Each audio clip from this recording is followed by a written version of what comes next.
Free audio post-production by alphonic.com. आज मी ज्या केसबद्दल बोलणार आहे ती आपल्यातच अत्यंत वेगळी आणि रहस्यमय आहे. या केसमध्ये इतके जास्त ट्विस्ट आणि टर्न्स आले की पोलीस देखील चक्रावून गेले. खरं तर तो दिवस होता 2 ऑक्टोबर 2012. ठिकाण होतं पुणे. एक 19 वर्षाची मुलगी बर्थडे पार्टीला जाते आणि दुसऱ्या दिवशी सकाळी तिचा मृतदेह मिळतो. पोस्टमॉर्टम रिपोर्टनुसार शरीरात अल्कोहोलचा ओव्हरडोस होता आणि तिच्या शरीरात एका पुरुषाचं हृदय होतं. यानंतर त्या दिवशी पार्टीत उपस्थित असलेल्या 17 लोकांची DNA चाचणी करण्यात आली, पण त्यांच्यापैकी कोणीही गुन्हेगार निघाला नाही. शेवटी पोलिसांनी ही केस क्राईम ब्रँचकडे सोपवली आणि क्राईम ब्रँचने ती CBI कडे सोपवली. त्यामुळे आजचा व्हिडिओ अशा एका केसवर आधारित आहे जी केवळ एक मृत्यू नसून एक मोठं रहस्य आहे. भारतातील सर्वात गुंतागुंतीची murder mystery, Sanam Hasan murder case, जी तुम्हाला शेवटपर्यंत खेळवून ठेवेल. जर तुम्ही या व्हिडिओवर क्लिक केले असेल तर ते शेवटपर्यंत नक्की पहा. गोष्टीला सुरुवात करण्यापूर्वी व्हिडिओला नक्की लाईक करा आणि चॅनलला सबस्क्राईब देखील करा, जेणेकरून प्रत्येक कथा सर्वात आधी तुमच्यापर्यंत पोहोचेल. या संपूर्ण कथेची सुरुवात होते महाराष्ट्रातील पुण्यात राहणाऱ्या सनम हसन नावाच्या एका मुलीपासून. या मुलीचे वय अवघे 19 वर्षे होते. ती पुण्यात राहून फॅशन डिझायनिंगचा कोर्स करत होती आणि ती सेकंड इयरची स्टुडंट होती. तिचे बाकीचे कुटुंब मुंबईत राहत होते. कुटुंबात आई वडील आणि एक मोठा भाऊ होता. तसे तर या कुटुंबाकडे पैशाची कोणतीच कमतरता नव्हती, पण तरीही सनम हसनला स्वतःच्या पायावर उभे राहायचे होते. म्हणून ती मुंबईहून पुण्यात आली होती. पुण्यात राहून ती आपले शिक्षण तर पूर्ण करतच होती, सोबतच ती एक पार्ट टाइम जॉब देखील करायची. मुंबईच्या फिनिक्स कॉम्प्लेक्स मधील एका नामांकित अल्डोच्या शोरूम मध्ये ती काम करायची आणि तिथून पैसे कमवायची. याशिवाय ती एक फुटबॉल प्लेअर देखील होती. म्हणजेच सनम हसन प्रत्येक क्षेत्रात खूप चांगली कामगिरी करत होती. तिचे आई वडील देखील तिच्यावर खूप खुश होते आणि ते अनेकदा आपल्या मुलीला भेटण्यासाठी पुण्यात येत असत. पुण्यात राहताना सनम हसनचे अनेक मित्रही बनले होते. तिच्या कॉलेजमध्ये शिकत होती तिथे देखील तिचे अनेक मित्र होते आणि अल्डोच्या शोरूममध्ये जिथे ती जॉब करायची तिथेही तिचे मित्र झाले होते. सर्व काही खूप छान चाललं होतं. 2 ऑक्टोबर 2012 रोजी सनम हसनचा वाढदिवस होता. याच कारणामुळे तिचे आई वडील मुंबईहून तिला भेटण्यासाठी पुण्यात येतात. ते सनम सोबत पूर्ण दिवस फिरतात, हॉटेलमध्ये जेवण करतात. त्याच दिवशी सनम हसन आपल्या पालकांना सांगते की आज रात्री तिच्यासोबत काम करणाऱ्या एका मुलाने तिच्यासाठी बर्थडे पार्टी अरेंज केली आहे. खरं तर अल्डो शोरूममध्ये तिच्यासोबत काम करणाऱ्या मोहनीश विजय नावाच्या मुलाने त्या रात्री सनम हसनसाठी बर्थडे पार्टी ऑर्गनाईज केली होती. ती पूर्ण दिवस आपल्या पेरेंट्स सोबत राहते, आपला बर्थडे सेलिब्रेट करते आणि त्याच रात्री आपल्या मित्राला भेटायला निघून जाते. सनमचे पेरेंट्स आणि तिचा भाऊ हॉटेलमध्येच थांबतात. हॉटेलपासून साधारण 8 किलोमीटर अंतरावर असलेल्या एका मित्राच्या फ्लॅटमध्ये मोहनीश विजयने ही पार्टी अरेंज केली होती. आता ही संपूर्ण पार्टी 2 ऑक्टोबर 2012च्या रात्री ऑर्गनाईज होते आणि इथूनच कथेला असे वळण मिळते जे कोणाच्याही अंगावर काटा आणेल. ती रात्र संपते आणि पुढचा दिवस उजाडतो, म्हणजेच 3 ऑक्टोबर 2012. सकाळी साधारण 8 वाजता मोहनीश विजय सनमच्या वडिलांना कॉल करतो आणि सांगतो लवकर जवळच्या हॉस्पिटलमध्ये या, सनमची तब्येत खूप खराब आहे. सनमचे पेरेंट्स पळत पळत हॉस्पिटलमध्ये पोहोचतात, पण तिथे गेल्यावर त्यांना समजते की सनमचा मृत्यू झाला आहे. आता सनमचे आई वडील पूर्णपणे धक्क्यात जातात, कारण कालपर्यंत त्यांची मुलगी जिवंत होती. काल पूर्ण दिवस त्यांनी एकत्र घालवला होता, बर्थडे सेलिब्रेट केला होता आणि आज त्यांच्या मुलीसोबत असे घडलं होतं. तिथे पोलिसही पोहोचतात. बॉडीची तपासणी केली जाते आणि मृतदेह पोस्टमॉर्टमसाठी पाठवला जातो.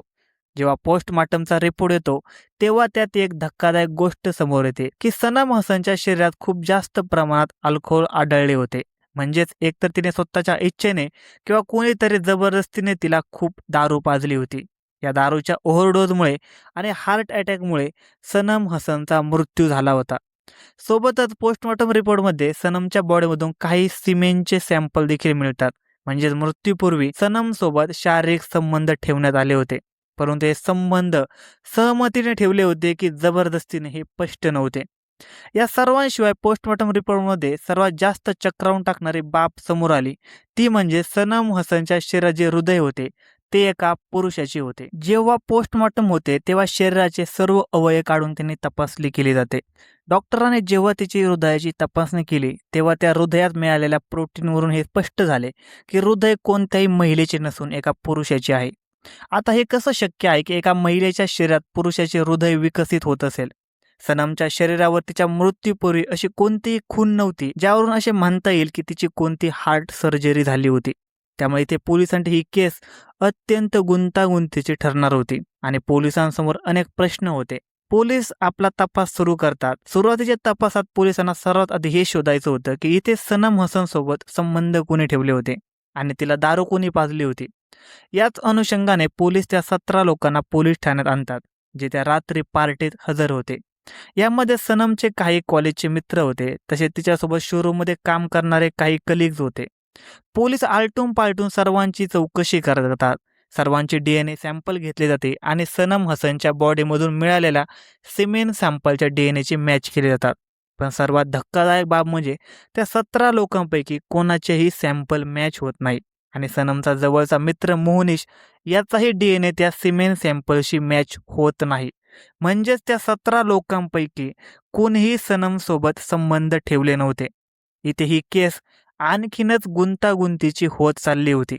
यानंतर पोलिसांसमोर दुसरा प्रश्न हा होता की सनमच्या डेड बॉडीमधून जे हृदय मिळाले होते ते नेमके कोणाचे होते. आता पोलीस मोहनीश विजयकडे त्या रात्रीबद्दल तपशीलवार विचारपूस करतात. तेव्हा समजते की बर्थडे पार्टी दरम्यान तिच्या मित्राने सनमला थोडीफार दारू पाजली होती. हळूहळू ही थोडीफार दारू खूप मोठ्या प्रमाणात बदलली.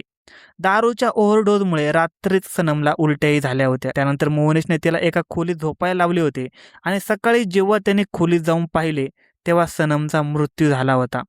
ते तिला जवळच्या हॉस्पिटलमध्ये घेऊन गेले जिथे डॉक्टरांनी तपासून तिला मृत घोषित केले. या केसमध्ये पोलिसांना कोणती लीड मिळत नव्हती. असे दिवस गेले आणि वर्षे उजाडले 2014. सनमच्या पालकांच्या मागणीवरून ही केस CBIकडे सुपूर्द करण्यात आली. CBI सर्व तथ्य एकत्र करून या केसची इन्व्हेस्टिगेशन सुरू करते. सर्वात आधी त्या 17 लोकांशी बोलणे होते जे त्या दिवशी पार्टीत उपस्थित होते. सर्वांचे DNA सॅम्पलच्या रिपोर्टचे सखोल परीक्षण केले जाते पण तरीही CBIच्या हाती काहीच लागत नाही. CBI समोर आणखी एक मोठा प्रश्न होता की सनमच्या बॉडीमधून पुरुषाचे हृदय कसे मिळाले. तर सर्वात आधी याची तपासणी केली जाते. तेव्हा समजते की ज्या दिवशी हॉस्पिटलमध्ये सनमच्या डेड बॉडीचे पोस्टमॉर्टम होत होते त्या दिवशी तिथे तिच्याशिवाय आणखी 4 मृतदेह पोस्टमॉर्टमसाठी होते. नियमानुसार पोस्टमॉर्टम करताना व्हिडिओग्राफी करणे बंधनकारक असते परंतु त्या दिवशी तिथल्या मेडिकल स्टाफने कोणत्याही पोस्टमॉर्टमची व्हिडिओग्राफी केली नव्हती. CBIच्या तपासात ही गोष्ट समोर येते की सनम हसनच्या मृत्यूच्या प्रकरणात कुठे ना कुठे मेडिकल स्टाफ आणि डॉक्टरांच्या निष्काळजीपणा होता. पोस्टमॉर्टम दरम्यान डॉक्टरांनी 2 हृदयाची अदलाबदल करण्याची चूक केली होती. रिपोर्टमध्ये असे नोंदवलं गेलं की सनमच्या बॉडीमधून पुरुषाचे हृदय जप्त झाले ज्यामुळे संपूर्ण केसची दिशाच बदलली होती. जरी या गडबडीचा कोणताही ठोस पुरावा मिळाला नाही तरी सर्व तथ्य जोडल्यावर हाच अंदाज लावला गेला. पण खरा प्रश्न अजूनही तिथेच होता. मृत्यूआधी सनमसोबत संबंध कोणी ठेवले? या प्रश्नाचे उत्तर शोधण्यात पोलिसांना पूर्ण 2 वर्षे लागली. मग वर्ष आले 2016. जेव्हा CBIच्या हाती कोणताही ठोस पुरावा लागत नाही तेव्हा ते कोर्टाकडे एक विशेष परवानगी मागतात. सनमचा मृतदेह कबरीतून पुन्हा बाहेर काढण्याची. कोर्ट या मागणीला मंजुरी देते आणि सनमची बॉडी पुन्हा बाहेर काढली जाते. बॉडीमधून काही DNA सॅम्पल घेतले जातात आणि ते पुन्हा टेस्टिंगसाठी पाठवले जातात. पण निकाल पुन्हा एकदा निराशाजनकच येतो. CBIच्या हाती काहीच लागत नाही. कोणाला मुख्य आरोपी ठरवता येईल असा कोणताही पुरावा मिळत नाही. सनम हसनच्या आईवडिलांचे स्पष्ट म्हणणे होते त्यांची मुलगी खूप फिट होती, ती एक फुटबॉल प्लेयर होती आणि तिने कधीही दारूला हात लावला नव्हता. त्यांचे असे मान्य होते की बर्थडे पार्टीमध्ये कोणीतरी जबरदस्तीने तिला दारू पाजली, नशेत तिच्यावर अत्याचार केला आणि नंतर तिची हत्या केली. CBIने प्रत्येक अँगलने तपास करते. शत्रुत्व, प्रेम, मत्सर अशा प्रत्येक बाजूने तपास केला जातो. ज्या 17 लोकांना संशयाच्या भोवऱ्यात आणले गेले होते त्यांच्या बॅकग्राऊंडची पूर्ण चौकशी केली जाते. शेजाऱ्यापासून ते कॉलेजचे स्टुडंट आणि स्टाफपर्यंत सर्वांची चौकशी केली जाते. पण एवढ्या मोठ्या तपासानंतर CBIचे हात रिकामेच राहतात. हे प्रकरण भारतीय गुन्हेगार इतिहासातील अशा मोजक्या प्रकरणामध्ये सामील झाले आहे, जे प्रयत्न करूनही अनसुलझेच राहिले. तपासाच्या इतक्या लांब प्रक्रियेनंतर या केसमध्ये असा कोणताही पुरावा मिळाला नाही, ज्यामुळे कोणत्याही एका व्यक्तीला दोषी ठरवता येईल. आज ती केस पेंडिंग लिस्टमध्ये आहे. ही हत्या होती की नैसर्गिक मृत्यू याचा कोणताही ठोस निष्कर्ष निघू शकला नाही. CBIचा रिपोर्ट कोणत्याही निष्कर्षापर्यंत पोहोचला नाही. पण या केसची कथा आपल्याला एक खूप मोठा धडा नक्कीच देऊन जाते. जर तुमच्या घरात मुले असतील, विशेषतः मुलगी किंवा मुलगा जे घरापासून दूर राहून शिक्षण घेत आहेत, तर तुम्ही त्याच्या प्रत्येक ॲक्टिव्हिटीवर लक्ष ठेवणं गरजेचं आहे. ते कोणत्या वातावरणात राहत आहे, कोणासोबत उठतात बसतात, कुठे जातात आणि काय करतात यावर लक्ष ठेवा. आणि सर्वात महत्त्वाची गोष्ट म्हणजे आपल्या मुलांशी असे नाते निर्माण करा की कोणत्याही भीतीशिवाय प्रत्येक गोष्ट तुमच्याशी शेअर करू शकतील. धन्यवाद मित्रांनो. आजची कथा कशी वाटली हे आम्हाला कमेंट सेक्शनमध्ये नक्की कळवा आणि तुमचे या स्टोरीवर काय मत आहे हे आम्हाला कळवायला अजिबात विसरू नका. धन्यवाद. Free audio post production by alphonic.com.